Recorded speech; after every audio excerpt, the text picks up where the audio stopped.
Namaste. We read today a very beautiful prayer of the mother, which is written a couple of days after she has met Sri Aurobindo. And as we know that her prayers are a way to show to the aspiring soul in man, she has also said this is the purpose of prayers and meditation, the attitude we must take. What is the path of yoga? So when we come to the divine, we come with all kinds of our mental notions, ideas, conceptions, and we want to judge and weigh the divine based on that. So there are people who even come and say, Sri Aurobindo says this, Gandhiji says that, somebody else says that, I have read this, I have read that. This is not the path of yoga. This mental debate, discussion, analysis, it's all right. It's a preparation of the mind. That's all. It's like what Sri Ramakrishna said. If you churn the water, no makhan will come out of it, no butter. You have to churn milk, then only butter will come out. So it is churning the mind and trying to weigh one's own little mind against the infinite mind of God. But the right attitude, the true attitude is when we come to the divine. The mother says in beautifully in her collected works, volume 3, that we must be ready to let go of all conceptions, all ideas, all opinions, and hang only by the slender thread of faith. And then she says to leave behind the past entirely. What does it mean? Our family, our religion, our goal, everything must then be the divine. So this is what we see actually beautifully depicted in this prayer. And when we again and again see that the divine mother who has realized all these wonderful things, that's why it's very difficult for yogis to surrender. And this is what she's teaching even to yogis. When somebody said it would have been very nice if men like Vivekananda were your disciples, he said, no, sir. First of all, it's very doubtful whether they would agree. And if they agree, perchance, whether the pressure of this yoga and the ordinary humanity will not show up. So mother is already, we can really say she is Yogeshwari because all the paths of yoga she knows. She's not just a yogini or a guide who knows one path of yoga. And yet look at her surrender and humility. April 3rd, 1914. 4 days after she has met Sri Aurobindo. April 3rd, 1914. It seems to me that I am being born into a new life, and that all the methods and habits of the past can no longer be of any use. All our previous effort, our way of thinking that I must do, there are people who want to hold on to the past methods. I have done this way of meditation, I have done this kind of mala jap, I have done that. It is of no use. Something else is there which has to come up, and that something else is complete surrender, sincerity, faith, devotion, things which are within us. It's not something outward. So it says, it seems to me that what was once a result is now only a preparation. All our achievements count for really nothing. And this should be our state perpetually. I feel as if I had done nothing yet.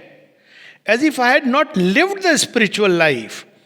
As if I was only entering upon the way which leads to it. It seems to me that I know nothing. That I am incapable of formulating anything. That all experience is yet to commence. What a perfect lesson in humility.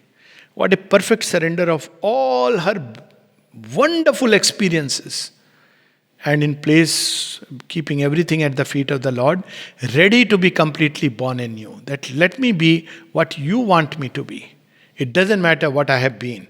Now this he is doing as a yogini, as a Yogeshwari.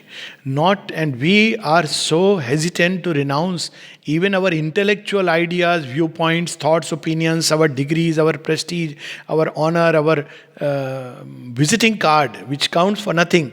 And even that we are not ready to leave. Now here is a lesson the mother is giving us. A beautiful lesson. It is as if I was stripped of all my past, of my errors as well as my conquests, as if all that had disappeared to give place to one newborn, whose whole existence has yet to take shape.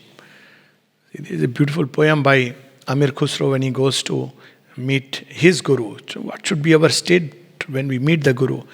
It's very beautifully sung also.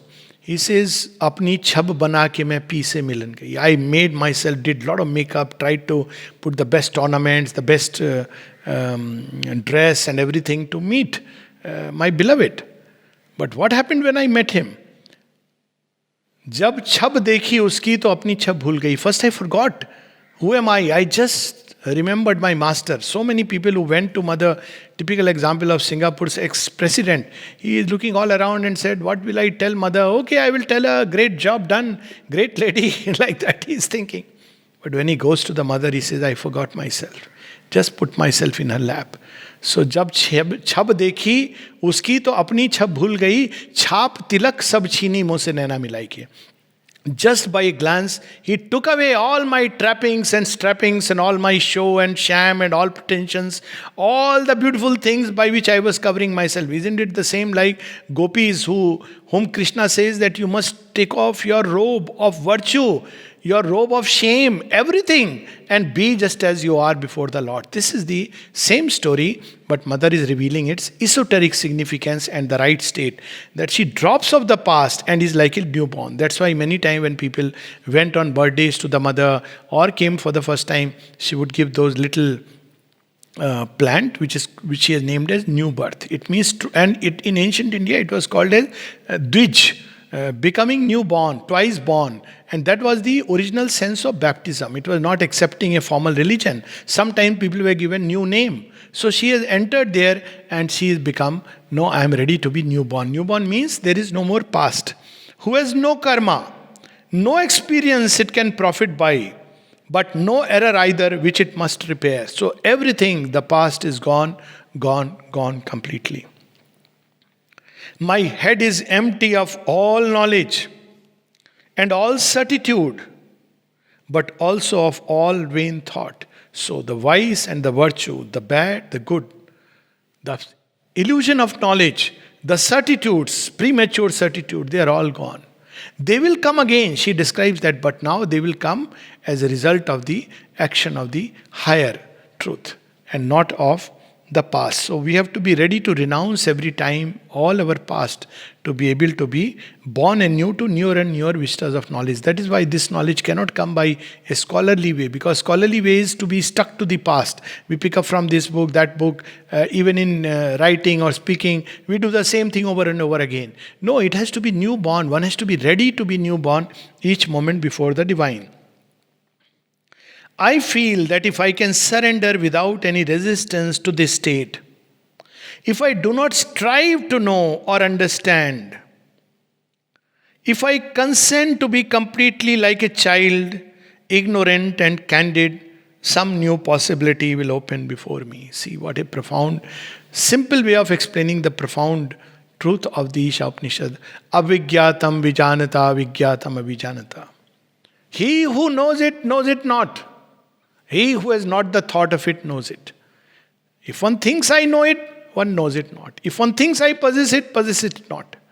But he who is not the thought of it, who is not striving and laboring by the thought to know, receives the true knowledge. He who has surrendered himself completely to the Lord becomes spontaneously, all his actions become one with the omnipotent. Then this new possibility opens. I know that I must now definitively give myself up and be like a page absolutely blank, on which thy thought, thy will, O Lord, will be able to inscribe themselves freely. Right now, in our page of life or a book of life, we have one little page given to God. Or in the page of life, we have one little corner given to Him. Like many of us write Ma on top when we send a letter. And at the end, we write in the service of the mother at the mother's feet. In between, it is all ours. It's not that. It's not important what we write at the top or below. What is important is that all through and through it is our own sincerity with connection with her that we are expressing. And nothing of our own ego or trying to please somebody or anything like that. So this is what she is revealing to us so beautifully, that may I be like a absolutely blank page before you, without any thoughts, without any opinions, without any viewpoints, so that the divine can write freely on it. Secure against all deformation. So that's again that if there is handwriting, she has to write and scribble, and we try to hide even things. Somebody went to take mother's signature and on a book on which he had already written his name. So he put a pasted paper over it, and then he put it to the mother, and mother immediately sees it and says, you know, whatever you tried to hide becomes even more evident, prominent. So she would say that never hide anything from the divine.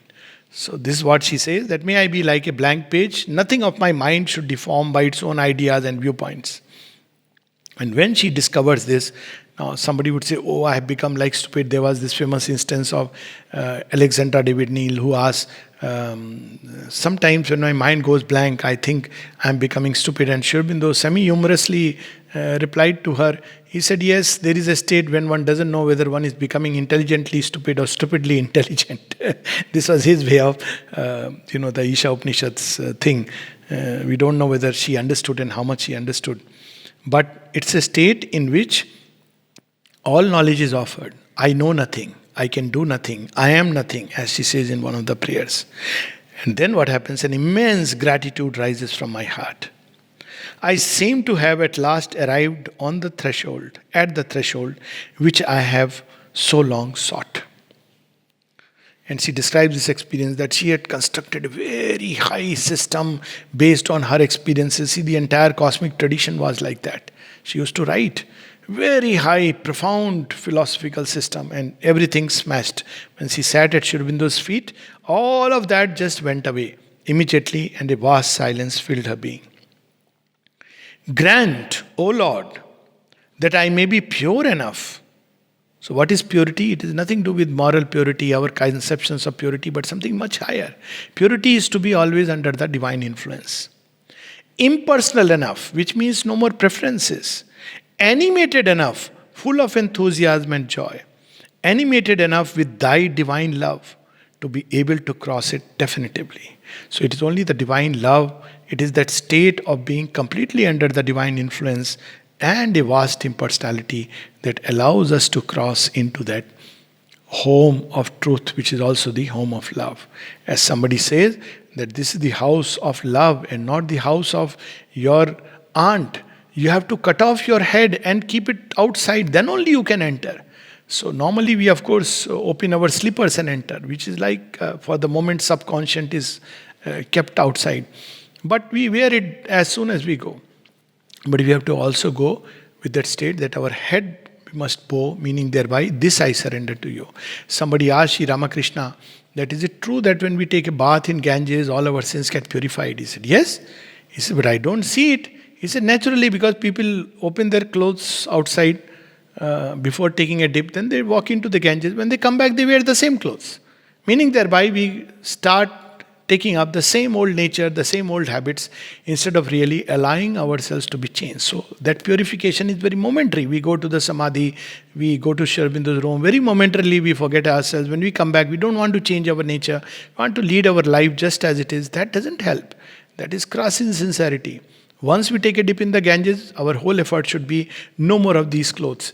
And the mother says that this is the reversal of consciousness. Instead of rubbing the stains one by one, she says a great mystic once said, you have to change the entire dress. Now this is what, that Chadarya, Joki Tyon Dhardini, also that Inayat Khan, this in all likelihood Inayat Khan, whom she had met in France, he's the one who must have said, he said, I know a Sufi mystic who said, instead of washing the stains one by one has to completely change the entire dress. So whatever he may have meant by it is something different, but she took it like that yes, the entire dress must go away and a new dress must come. So this is the symbol of Shri Krishna taking away all the clothes of the gopis and then giving it from him, which is very different, that now they are no more your clothes. I am giving to you, and therefore these clothes which Shri Krishna now gives to to the gopi become relics. They carry his stamp, his fragrance, his love, and they become something very special.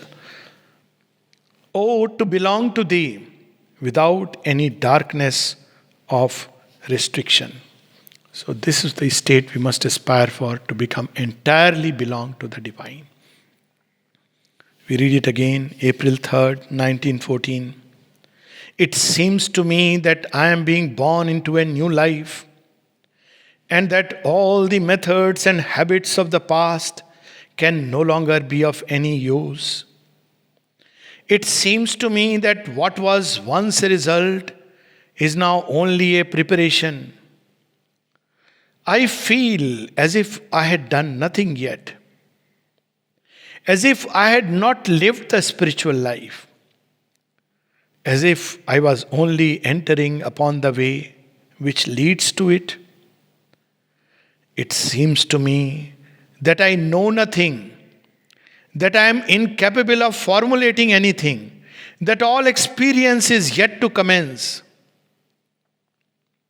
It is as if I was stripped of all my past, of my errors, as well as my conquests, as if all that had disappeared to give place to one newborn, whose whole existence has yet to take shape, who has no karma, no experience it can profit by, but no error either which it must repair. My head is empty of all knowledge and all certitude, but also of all vain thought. I feel that if I can surrender without any resistance to this state, if I do not strive to know or understand, if I consent to be completely like a child, ignorant and candid, some new possibility will open before me. I know that I must now definitively give myself up and be like a page, absolutely blank, on which thy thought, thy will, O Lord, will be able to inscribe themselves freely, secure against all deformation. An immense gratitude rises from my heart. I seem to have at last arrived at the threshold which I have so long sought. Grant, O Lord, that I may be pure enough, impersonal enough, animated enough with thy divine love to be able to cross it definitively. Oh, to belong to thee without any darkness of restriction. This is what Savitri says. At first, she stepped into a night of God, the Maharatri before the Siddhidatri. Thank you.